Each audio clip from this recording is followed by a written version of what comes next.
문재인 대통령과 여야 사당 대표가 만찬 회동을 갖고 5개 항의 공동 합의문을 발표했습니다. 고 노무현 전 대통령이 부부싸움 끝에 자살했다는 발언으로 논란을 일으킨 정진석 의원이 이번엔 댓글 정치 원조는 노무현 정부라고 주장했습니다. 관련 내용 이야기 나눠보겠습니다. 최창렬 용인대 교육대학원 원장, 조혜진 전 국회의원과 함께합니다. 안녕하십니까? 안녕하세요. 네, 반갑습니다. 최 교수님, 일단 먼저 어제 이 여야 사당 대표를 만나서 상당히 많은 얘기를 했는데 저희가 조금은 나눠서 이야기를 짚어봐야 될 것 같습니다. 어제 먼저 이 주호영 바른정당 당대표 권한대행이 과거 정부에 대한 보복 수사는 지양합시다, 뭐 이런 식으로 이야기를 했는데 문재인 대통령이 적폐청산은 정치 보복이 아니다라고 답변을 했습니다. 분명히 앞으로도 상당히 강도 높은 어떤 수사가 진행이 되지 않을까라는 예상이 되는데 어떻게 보십니까? 여야의 관점이 극명하게 엇갈리는 장면이죠. 지금 말씀하신 장면이. 예. 지금 아까 모두에 잠깐 앵커 멘트에서 말씀하셨지만 정진석 의원이 부부싸움 관련 노무현 전 대통령 그것도 그렇고 어제인가 그저께 또 완장 윤홍길 씨의 소설 완장이라는 소설을 이제 인용하면서 노무현 대통령이 사실은 그때가 댓글의 원조다 이런 얘기를 했잖아요. 예. 그만큼 이제 다른 거예요. 조호영 의원도 바른정당이긴 합니다만 기본적으로 어쨌든 이명박 정부 때의 국정원의 여러 가지 지금 보도되고 있는, 나타나고 있는 이러한 사안들에 대해서 잘못된 관행이라는 인식보다는 그것은 좀 과도하게 정치 보복이다라는 인식을 가지고 있는 것 같아요. 여기에 대해서 문재인 대통령이 이거는 계속될 것이다라는 얘기를 한 거잖아요. 저는 결론적으로 여야가 입장은 다릅니다만 이거를 과연 정치 보복으로 봐야 되는 것이냐라고 생각을 합니다. 왜 그러냐면 이 사항은 지금 수사가 안 된 거예요. 정치 보복이라고 하는 거는 이미 수사가 어느 정도 되고 많이 알려진 사실을 다시 권력을 획득한 다음에 권력과 지위를 이용해서 또 남용해서 그걸 일부러 두드러지게 하는 게 정치 보복 아니겠어요. 근데 이건 지금 이명박 정부 때의 국정원의 여러 가지 잘못된 행태들, 최종 검찰 수사라든지 이런 것들을 통해서 더 밝혀질 게 많이 있겠습니다만 그런 것들에 대해서 박근혜 정부 때 잘 조사나 수사가 안 된 사안들이거든요. 그리고 새 정부가 들어서고 나서 이런 것들에 대해서 지금 들여다보고 있는 것이고 나타나고 있는 거잖아요. 근데 이거를 가지고 정치 보복이라고 하면 안 되죠. 그렇게 생각하면은 저도 뭐 과도한 논리 비약의 비유일지 모르겠습니다만 전두환 대통령과 노태우 대통령을 법정에 세운 것도 정치 보복입니까? 그렇지는 않잖아요. 잘못된 것에 대해서 진실을 규명하자는 것과 정치 보복이라는 거는 이미 수사가 어느 정도 된 것을 다시 드러내가지고 과도하게 행하는 게 정치 보복이기 때문에 이거는 여야의 관점이 다르다 하더라도 저는 야당의 시각이 대단히 잘못돼 있다라고 생각을 합니다. 알겠습니다. 네. 어쨌든 이렇게 초반에는 약간 경직된 분위기에서 시작을 했는데 막판에는 좀 분위기가 반전돼서 공동 합의문까지 발표를 했습니다. 이게 상당히 이례적이라고 하더라고요. 예, 이례적인데 그 말씀 전에 이제 조금 전에 그 주제에 대해서 제가 말씀드리고 싶은 거는 문재인 대통령이 지금 진행되고 있는 사정은 적폐청산은 그거는 정치 보복이 아니다. 사건이 나오는데 범죄 사실이 나오는데 수사를 안 할 수가 있느냐 이렇게 말씀하셨거든요. 근데 그 말씀이 역대 대통령들이 똑같이 하셨던 말씀이에요. 범죄 사실 나오면 조사 안 할 수 있냐? 그건 맞는 말이에요. 근데 문제는 자연 발생적으로 이게 나오는 게 아니고 각 부처마다 TF를 만들어가지고 그래서 막 만들어내고 생산해내고 그래서 검찰에 던지고 그럼 검찰에 고소도 하고 수사 의뢰하고 이래가지고 이제 수사가 시작되는 그것이 자연스러운 거냐 인위적인 거냐 그리고 TF에서 그런 방향으로 이 내부 자료 과거 정권 자료들을 갖다가 만들어낼 때 그 객관적으로 있는 그대로 하느냐 아니면은 적폐청산이라는 목표에 맞춰가지고 취사 선택하느냐 그것도 다음 정권에서 또 다시 조사받을 부분이거든요. 그런 부분에서 만약에 있는 그대로 하지 않고 또 있는 그대로 하다 보면은 그 정부가 연속성이 있기 때문에 노무현 정부 때도 일을 했고 김대중 정부 때도 일을 했었는데 그런 사건에 대해서는 좀 파헤치고 있느냐 또는 그런 게 나왔을 때 있는 그대로 공개를 했느냐라는 거는 또 다음 정부 때 또 검증받을 부분이거든요. 그래서 이런 부분하고 그다음에 또 이 정부 여당도 그렇고 특히 여당 정치권에서 계속 이 사건이 범죄 사실이 나오기 전에 벌써부터 MB 조사해야 된다, 수사해야 된다, 뭐 이런 식으로 벌써 정치권에서 벌써 여론몰이를 하고 있어요. 그리고 인민재판을 하던 식으로 벌써 낙인을 찍고 있거든요. 지금 범죄를 저지른 것처럼 수사기관이 움직이기도 전에 범죄 사실이 나오기도 전에 그렇게 하는 것이 이거는 그 정상적인 수사가 아니라는 거. 그리고 박근혜 정부 때 같은 보수 정당이었지만은 보수 정권이었는데도 불구하고 집권하자마자 이명박 정부에 대해서 뭐 4대 강이나 예. 뭐 방산 문제나 뭐 자원외교나. 그 자원외교 얼마나 뒤졌습니까? 그래가지고 감사 수사도 3번, 조사도 3번, 감사도 예. 3번, 4번 하고 검사 수사도 탈탈 털듯이 했는데 어제도 오늘자에도 보도 보면은 그때 나온 사건이 계속 지금 무죄 나오고 있거든요. 그 사건을 지금 문제 정부 다시 또 들여다보고 있거든요. 예. 이것이 지금 자연스러운 거냐? 있는 그대로 조사 안 한 것이라서 조사하는 것이냐? 조사가 안 되는 것이라서 조사하는 것이냐? 이 부분에 있어서 조금 이제 저는 다른 의견이 있고. 그런 측면에서 좀 그런 부분에 오해를 안 받으려면은 좀 정부 여당이 또는 사정 당국이 예. 또 각 TF들이 좀 공정성과 중립성을 지켜야 된다는 그런 생각이 들고 말씀 길어 죄송한데 이제 어쨌든 이런 우리 청와대 회동은 잘 된 것 같아요. 국민들이 바라는 안보 문제에서는 여야가 없어야 된다. 추상적으로 대처해야 된다. 뜻을 하나로 모아야 된다. 그런 측면에서 잘 됐는데 뜻이 하나로 모아지려면은 대통령과 정부가 야당의 목소리도 좀 들어야 될 것 같아요. 예. 사드 문제라든지 전술핵 문제라든지 대북 지원 문제라든지 이런 부분에서 야당이 생각하는 안보의 시급한 정책들에 대해서 어느 정도 듣고 수용하고 예. 같이 할 때 이게 힘이 모아지지. 그 정부 여당이 방향 정해놓고 일방적으로 가면서 야당이 생각이 달라도 무조건 우리 뜻대로 따라와라 하면은 그거는 잘 안 되거든요. 그래서 이런 모임이 중요하지만은 제대로 된 소통을 통해서 다른 의견을 가진 안보에 대해서 절실한 마음을 가진 건 야당도 똑같거든요. 네. 그 절실한 야당이 그러면 생각하는 안보의 중요한 그 대책은 뭐냐를 잘 들어서 좀 의견을 취합하는 그런 일이 벌어질 때 제대로 된 초당적인 대처가 이루어지겠다는 생각이 듭니다. 그렇지 않아도 이 안보와 관련해서는 어제 조금은 야당과 마찰이라고 하는 표현은 좀 그렇고 좀 날선 표현이 있었는데 그 외교 안보 라인을 교체를 해야 된다 이런 얘기에 대해서 문재인 대통령은 한 번 더 이러면 조치를 취하겠다라는 식으로 얘기를 했습니다.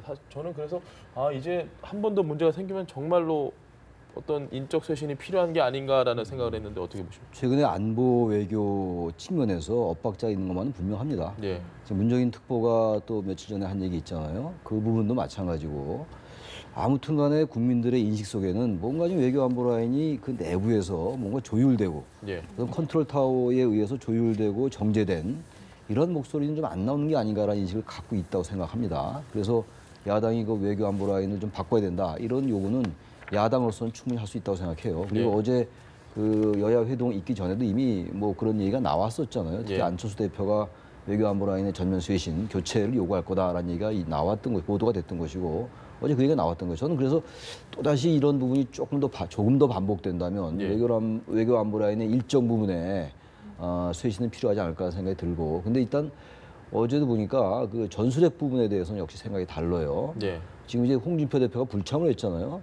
근데 홍 대표의 얘기는 일단 여러 가지 뭐 들러리 쓰지 않겠다 보여주기 식의 이런 회동은 하지 않겠다는 얘기도 했습니다만 그 의도는 무엇이 됐든 간에 기본적으로 안보관이 다른데 안보관이 조율되지 않았는데 만나면 뭐하냐 이런 얘기를 했잖아요. 예. 그래서 뭐 안보관이 다르면 다른 데로 만나서 사실 조율을 하고 이래야 된다고 생각합니다만 아무튼 안보관이 다르다는 것 중에 하나가 그중 가장 큰 것이 전술핵 배치 문제인 것 같아요. 예. 전술핵 재배치를 해야 된다라고 어제 야당들은 다 얘기하고 있는 거 아니겠어요? 근데 정부 입장에서는 전술핵은 안 된다는 입장이 기본이에요. 예. 사실 미국에서도 기술적으로 전부 군사 전문은 아닙니다만 전술핵 자체가 없다라는 거 아니에요 지금. 예. 전술핵 재배치는 사실은 쉽지 않은 것 같아요. 근데 지금 뭐 홍준표 대표 등 또 야당 제1야당이 미국에 또 방문을 또 해서 예. 전술핵 배치를 다시 종용한다는 거 아니겠어요? 어쨌든 안보관에 있어서 상당한 차이가 있는데 바로 그런 차이를 여야 회동을 자꾸 하면서 자꾸만 좁혀 나가야죠. 그래서 어제 그 다른 여러 가지들 중에서 특히 안보에 대해서 예. 목소리가 달랐으나 안보를 주제로 해가지고 뭐 여러 얘기 나왔습니다만 여야가 대통령과 같이 함께 만난 것은 국민들이 보기엔 일단 최소한도 어떤 신뢰를 안겨줬다는 의미에서 대단히 회동에 큰 의미가 있다 이렇게 생각합니다. 알겠습니다. 네. 지금 지적해 주신 대로 사실 뭔가 구체적으로 들어가면 서로 안보관이 전혀 다르거든요. 이것 때문에 합의문이 나오긴 했지만 좀 속빈 강정이 아니냐. 홍준표 대표가 이렇게 비판을 하기도 했는데 어떻게 평가하십니까? 홍 대표님이 참석 안 하신 건 나름대로 뭐 정치적 이유도 있고 거기 가서 사람들 숫자도 많은데 제대로 네. 충분히 이야기할 시간이 되겠느냐. 제대로 소통하려면 1대1로 만나자. 이 말씀도 일리는 있어요. 일리 있는데 본인이 참석 안 한 자리에서 그런 대로 또 의미 있는 합의문이 나온 거에 대해서 속빈 강정이라고 이야기하신 거는 그 말씀 듣고 제가 이솝 우화의 그 신포도 비유가 제가 네. 내가 먹는 예. 포도는 신포도다. 그런 생각이 들고 그런 것 같으면은 참석하셔서 속빈 강정이 되지 않게 내용을 채워주시는 것도 좀 필요하지 않았겠는가 하는 생각이 들고 5개항 합의한 거는 그건 나름대로 의미가 있다고 생각이 듭니다. 초당적 대처의 구체적인 내용을 채워간 것이라고 생각이 들고 예. 그리고 합의문이 나온 것 자체도 그동안의 역대 여야 이 회담에서는 쉽지 않았던 일이거든요. 네. 우리가 기억하지만은 박근혜 대통령 취임 초기에 문재인 야당 대표하고 대통령께서 직접 국회로 찾아오시는 그런 예. 파격적인 행보를 보이셨는데도 불구하고 국회 사랑채에서 만나고 나오면서 냉랭하게 나와가지고 발표도 없었거든요. 예. 합의문은 그냥 발표도 없이 각자 따로 가버렸거든요. 그런 일을 생각하면은 공동 브리핑 또 각자 협의해가지고 내용을 협의해서 각자 발표하고 예. 이런 것들이 그나마 그동안에 좀 진일보한 거였는데 이번에는 그걸 넘어서 가지고 아예 합의문이 나오고 그걸 이제 발표를 하고 이런 거는 참 의미가 있었다고 생각이 듭니다. 소통 면에서는 확실히 예. 과거와는 좀 많이 달라 보이는데 예. 그 적폐청산에 대한 이야기를 제가 다시 한번 좀 꺼내고 싶은 게 박지원 전 대표가 아니 잘못이 있으면 그걸 수사를 해야지 왜 그걸 보복 수사라고 하느냐라고 얘기를 했습니다. 민주당 입장과 똑같은 거고 방금 제가 말씀드렸다시피 주호영 바른정당 당대표 권한대행은 한국당과 궤를 같이 하면서 그러다 보니까 지금 사당 체제긴 하지만 다시 이게 보수와 진보라는 양당 체제 이렇게 또 어느 정도 판이 그렇게 형성이 되는 게 아니냐 이런 분석들도 있거든요. 바른정당의 주호영 대표가 그런 얘기한 건 좀 저는 사실 의외였어요. 예. 바른정당이 상당히 그거는 바르게 이렇게 사안마다 아주 균형을 잡아왔다고 생각하는데 아마 그 한국당과의 통합을 염두에 두는 점도 좀 있는 것 같아요. 그걸 예. 완전히 배제하기 어려울 것 같아요. 특히 이제 다른 것들과 달라서 과거 정권에 이명박 정권 때의 얘기입니다만 이 과거 특히 이제 보수 정권들의 그런 사안들에 대해서는 굉장히 민감한 문제잖아요. 그리고 특히 이제 이 촛불 이른바 촛불혁명, 촛불혁명이란 말을 아주 싫어하는 분들도 많이 계시겠습니다만 예. 어쨌든 촛불 민주주의도 마찬가지고 하여튼 예. 이러한 것들에 의해서 정권이 바뀌었는데 이 정권이 지금 내세우고 있는 가장 제1 국정개혁 과정이 일단 적폐청산이거든요. 좀 말을 바꾸면 과거에 잘못된 관행들에 대해서 청산하고 심판하자 이런 얘기잖아요. 예. 그 적폐가 됐건 그것이 과거에 잘못된 관행이라고 표현을 하든 간에. 근데 거기에 대해서 상당히 이제 예민한 거란 말이에요. 지난 정권에 어쨌든 잘못된 것들을 하다 보면은 그게 정치보복 프레임으로 갈 수가 있는 것이고, 예.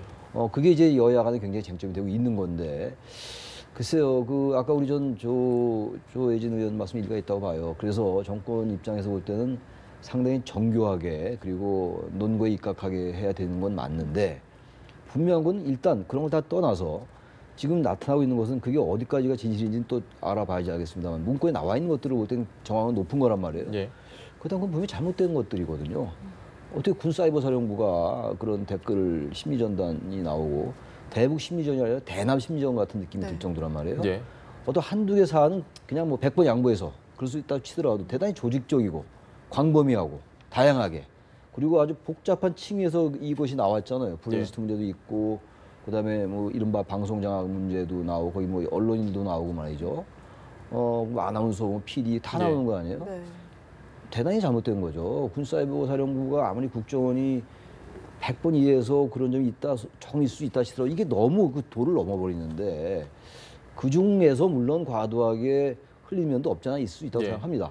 근데 역시 본질은 그런 건 그야말로 잘못되는 거죠. 잘못한 건데 본질은 역시 그 정권 때 국가정보원이 그리고 군사이버사령부가 그렇게 하면 안 되는 거죠. 예. 그 정치인 뭐 그리고 교수들까지 배우들 합성 사진까지 나오고 그래서 그거를 너무 빙산의 일각인데 중요하지 않은데 이걸 과거 정권을 도드라지게 드러내려 하는 게 아니냐라는 시각은 그건 맞지 않다고 생각하는 것이고 또 네. 하나는 지금 이제 야당에서 제기한 그 한국당에서 예. 그 잠깐 아까 말씀드린 정기석 의원이 제기한 이런 문제들 저는 그래서 이거는 보기에 따라 다를 겁니다 아마 근데 제 관점에서 볼 때는 정치보복 대 정치보복의 프레임으로 가려하는 게 아닌가. 예. 저 우리 정치의 가장 큰 특징, 나쁜 특징 중에 하나가 정치의 본질일 수도 있겠습니다만 이 프레임의 정치, 국면 전환의 정치. 물론 정치는 국면 전환이 필요해요. 국면을 전환하기 위해서 다른 이슈를 꺼내기도 하고 그러는 건데 프레임 대 프레임으로 가면 안 된다는 생각이에요. 이건 정치보복 대 정치보복이다. 그러니까 이건 문재인 정부가 이명박 정권 등을 정치보복하는 것이고 사실 노무현 정부도 마찬가지였다. 이렇게 간다면 예. 네. 이게 과연 맞는 시각일까? 뭐 관점에 따라 다를 수 있겠습니다. 저는 그건 썩 올바른 시각은 아니지 않느냐라는 게 저의 일관된 생각입니다. 예. 네. 알겠습니다. 알겠습니다. 저희가 많은 이야기를 나눠봐야 되는데 오늘 시간 관계상 여기까지 이야기 듣도록 하겠습니다. 지금까지 최창렬 용인대 교육대학원 원장, 조혜진 전 국회의원과 함께했습니다. 감사합니다. 고맙습니다. 고맙습니다.